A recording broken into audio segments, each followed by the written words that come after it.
How's it going, IG? Brian Fetzer here with our Instagram Live, Just a Cup, World's Greatest Team. Got a pretty special treat today. I'm really excited to get an opportunity to talk to some members of the Canadian national team for softball. Definitely rolling us some different territory. And got the first up, Danielle, who is without a doubt used to the whole interview phase. How are you? Hi, I'm good. I It's a just finished a pleasure to workout in the meet you. garage. I'm just hanging out, trying to avoid my kids so I can do this Hey, peacefully. I can completely understand that. I can completely Yes. understand it. It seems like as a trend as we talk to some a little bit of a peace and quiet.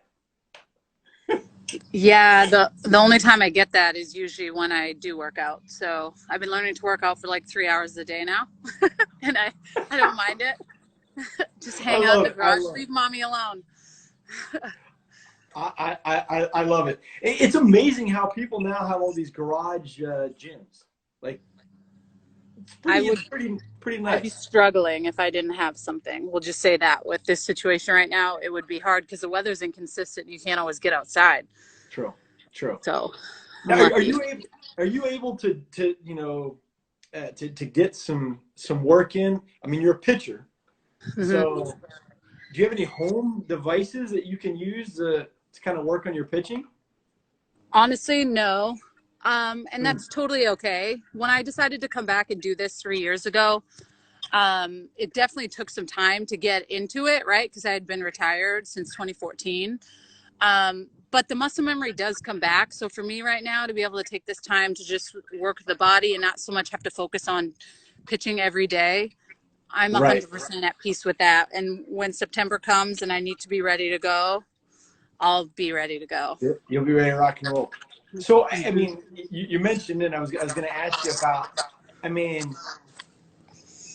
very high level of softball for a Hmm. long time. Then took some time off and then made the comeback. What kind of went through your mind about, hey, I want to get back to playing full time? Yeah, I think, I didn't have the best 2008 Olympic experience as far as a lot of things. I was 21 years old, and there was a lot of things I wish that I could have personally done better. And then when you're so close to winning a medal, I mean, we came fourth. And to be quite honest, that's literally the worst thing ever because you're so close, you can taste it, but yet Right. you don't get to step on the podium. So I wish that I would have had a better experience. And I think getting to do this 12 years later, I just think the life experience you gain in between that time is just Yeah. invaluable. It just gives you such different perspective on the game. It gives you different perspective on what matters. And what I've loved about being back in the game is that softball doesn't rule my life anymore like it used to. So like when I get that time to really train and do what I need to do, but also be in those pressure situations, I love it because quite honestly, my life at home with my family is a lot harder than some of the pressure that I've had to deal with in the game. And I'm not speaking about like obviously the pressure in the Olympics and stuff like that, but Right. just a couple times being back these last 3 years where I'll have these moments in the circle where I look around and I'm just like grateful to be in the position I'm in. And wow, like I have this wonderful family and my kids. And like if I think that this moment is hard, it isn't even close to what my everyday normal life is, being a mom and trying to juggle a job and like all of this. So I just truly try to be grateful for the moments, and I'm lucky to be doing it with the women I'm doing it with. I'm gonna have an opportunity to potentially go to another Olympics with 3 other women I've been with, That's and awesome. some new ones that deserve the Olympics. You think about some of these young women that have been grinding since 2009 and haven't got an opportunity to compete in an Olympic Games. I want to do it for them. You mentioned the job. I mean, you do analyst work for ESPN in Hmm. softball. Has that changed the perspective at all? Has it given you a different thought process because you got to see it from a different point of view? Yeah. Yes and no. I mean, the beauty of it is that like I enjoy the analyst role so much because I know the pressures of the game, right? So like Right. these athletes are in these different positions, it's really cool to be able to talk about like what they could do better or what's going through their mind or the frustrations Sure. of the game. And like, that's why I really like it. And I liked it a lot when I started it because I didn't have to back it up so much on the field anymore. Like, right, I was retired. I was just doing it. It was great. And now it's Right. like, now I'm back and I can talk the talk, but I got to walk the walk too. So it's been such a breath of fresh air, and it honestly is a dream job for me. It really is. I get to work with some of the coolest people in the whole world, and just to see the growth of this game and where it's going is absolutely insane. When you said the growth of the game and you watched, it got taken out of the Olympics, the last go around. I mean, it was confusing as an outsider looking in, like why? Yeah. What was kind of the thought process or kind of the feelings in the softball community of, hey, it's out? Like, Yeah, it was really tough. Honestly, one thing I've learned about life is if you dwell on stuff that's out of your control, it can eat you away. And I was really thankful that I got the opportunity to go to those 2008 games. Like as much as I wish things could have been different at times, I was just humbled to be able to have done that. And it sucks. It sucks for these women that have been dreaming of this since they're little kids playing the game, and it's heartbreaking. And I mean, all we can really focus on is hopefully the opportunity to do this in 2021 and just put good softball out there. And really, I mean, yeah, it's out for 2024 for Paris, and it'll obviously be back for 2028 since it's in LA. But you just want to put a good showing for the world, because it is a sport that when you watch it, like people truly fall in love with the game. And they'll compare it to baseball, right? Like, oh, it's very similar, but like people will watch softball all day before they tune into a 9-inning, 5-hour baseball game. They want to see these women playing hard. There's so much grit. There's so much it's so much fun to watch. That's why I love calling it, because I just love getting to see people deal with pressure, but just how much they have a positive attitude, and I love it. hey, I mean, I can say I was coaching at Cal Berkeley, and I remember there was a charity game or something that Jennie Finch was pitching in.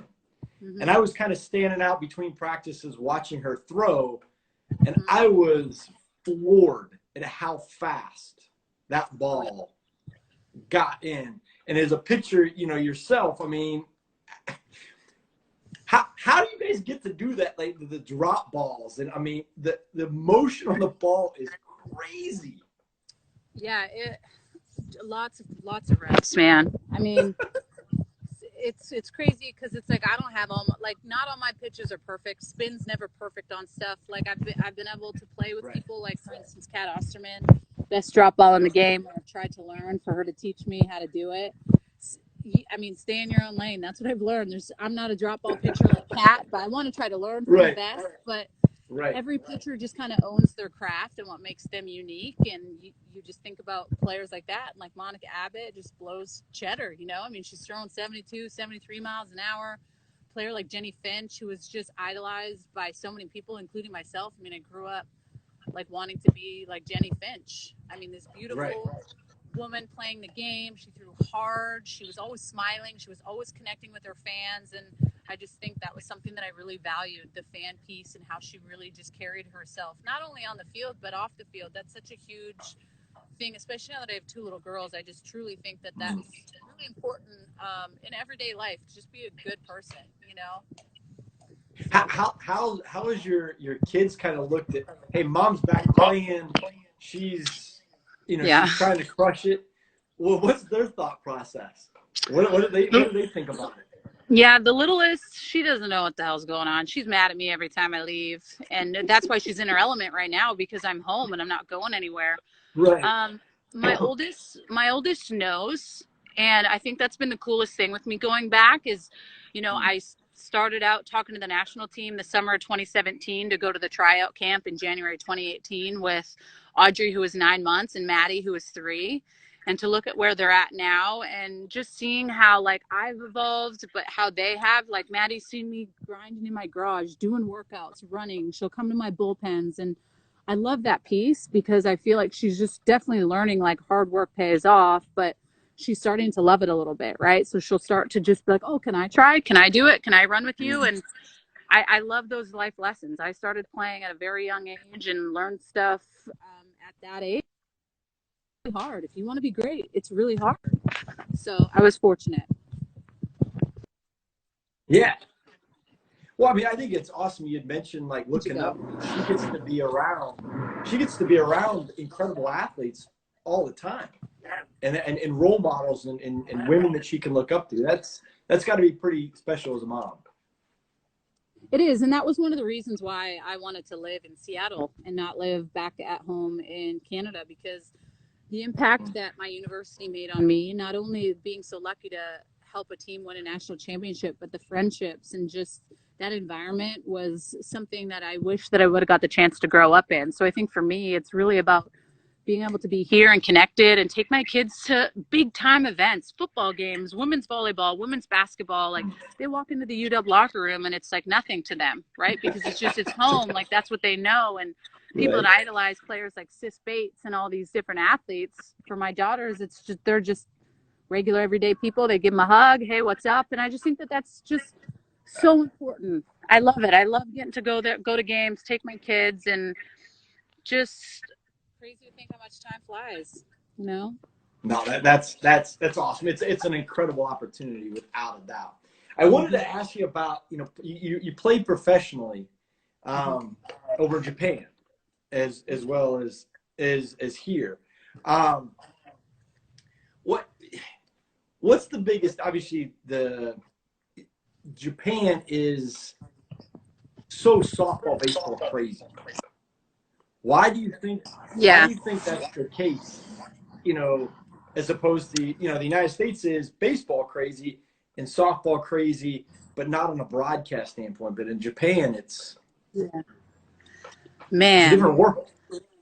If I could pinpoint times in my life where it was just some of the best days, like obviously, meeting my husband and national championship and the '08 Olympics for what it was. But like when I think about playing over in Japan and that experience, and not only getting to go over there, but like the catcher that came over with me, Megan Willis, was one of my closest friends. And it was like we were two homies getting to go to Japan to get paid our worth, number one, which I think really is important.